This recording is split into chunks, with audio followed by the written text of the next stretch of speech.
नागेन्द्रहाराय त्रिलोचनाय भस्मांगरागाय महेश्वराय नित्याय शुद्धाय दिगंबराय तस्मै नकाराय नमः शिवाय।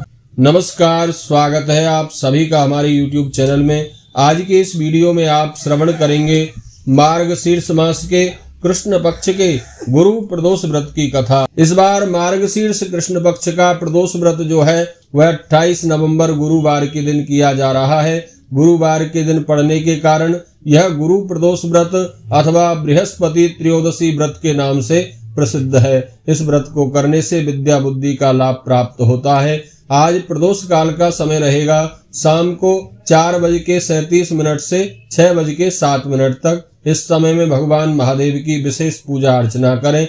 गुरु प्रदोष व्रत में भगवान शिव की पूजा में पीले पुष्प, पीला चंदन इनका प्रयोग करना चाहिए और व्रतकर्ता को हो सके तो पीले वस्त्र धारण करने चाहिए।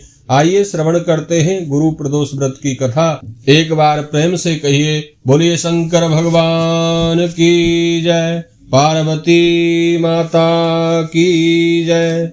आदरणीय श्री सूत जी महाराज कहते हैं शौनक आदि ऋषियों से, हे शौनक आदि ऋषियों, मैं तुम्हें अब बृहस्पति त्रयोदशी गुरु प्रदोष व्रत की कथा सुनाता हूँ।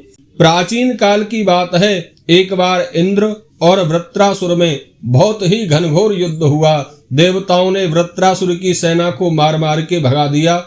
अब तो वृत्रासुर स्वयं युद्ध भूमि में आकर डट गया और अत्यंत क्रोधित होकर भयंकर युद्ध करने लगा। मायावी असुर ने अपनी आसुरी माया से भयंकर और विकराल रूप धारण कर लिया। उसके स्वरूप को देखकर सभी देवता भाग गए। तब इंद्रदेव ने सभी देवताओं को एकत्रित किया और विचार विमर्श करने लगे। सभी देवताओं ने मिलकर देवगुरु बृहस्पति का आह्वान किया। बृहस्पति देव तत्काल देवताओं के सामने उपस्थित हो गए।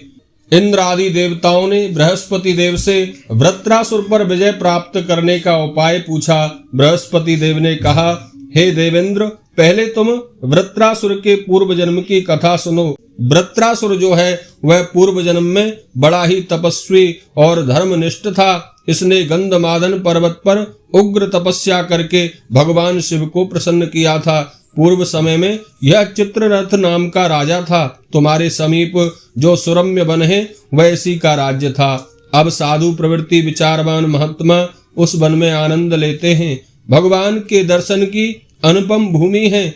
एक समय चित्ररथ अपनी इच्छा से कैलाश पर्वत पर चला गया। भगवान का स्वरूप और वाम अंग में जगदम्बा को विराजमान देखकर चित्ररथ हंसा और हाथ जोड़कर भगवान शिव शंकर से बोला, हे प्रभु, हम माया मोहित और विषयों में फंसे रहने के कारण स्त्रियों के वशीभूत रहते हैं, किंतु देवलोक में ऐसा कहीं भी दिखाई नहीं पड़ता कि कोई स्त्री सहित सभा में बैठे। चित्ररथ के ये वचन सुनकर सर्वव्यापी भगवान शिव हंसकर बोले, हे राजन, मेरा व्यवहारिक दृष्टिकोण थोड़ा पृथक है। मैंने मृत्युदाता कालकूट महाविष का पान किया है। फिर भी यदि तुम साधारण जनों की भांति मेरी हंसी उड़ाते हो। तभी माता पार्वती क्रोधित हो गईं और चित्ररथ की ओर देखती हुई कहने लगी, अरे ओ दुष्ट, तूने सर्वव्यापी महेश्वर के साथ मेरी भी हंसी उड़ाई है। तुझे अपने कर्मों का फल भोगना पड़ेगा। उपस्थित सभासद जन महान विशुद्ध प्रकृति के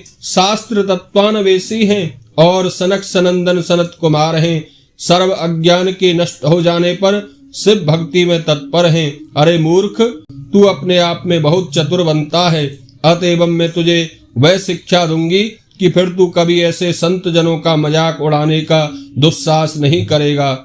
अब तू दैत्य स्वरूप धारण कर विमान से नीचे गिर। मैं तुझे श्राप देती हूँ कि अभी पृथ्वी पर चला जा। जगदम्बा भवानी ने चित्ररथ को यह श्राप दिया तो वह तत्क्षण विमान से गिर गया और राक्षस योनि को प्राप्त हो गया और प्रख्यात महाअसुर नाम से प्रसिद्ध हुआ।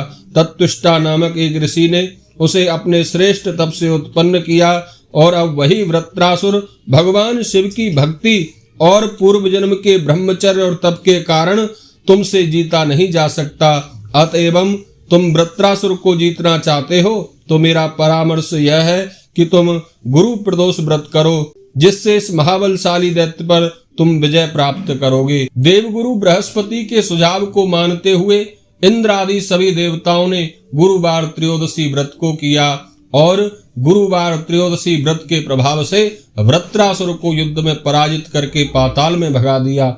यह सब भगवान महादेव की कृपा और गुरुवार प्रदोष व्रत के फल स्वरूप हुआ। जो कोई भक्त श्रद्धा भक्ति से बृहस्पतिवार त्रयोदशी व्रत को धारण करता है, भगवान महादेव उनके मन की सभी शुभकामनाओं को पूर्ण करते हैं। बोलिए शंकर भगवान की जय।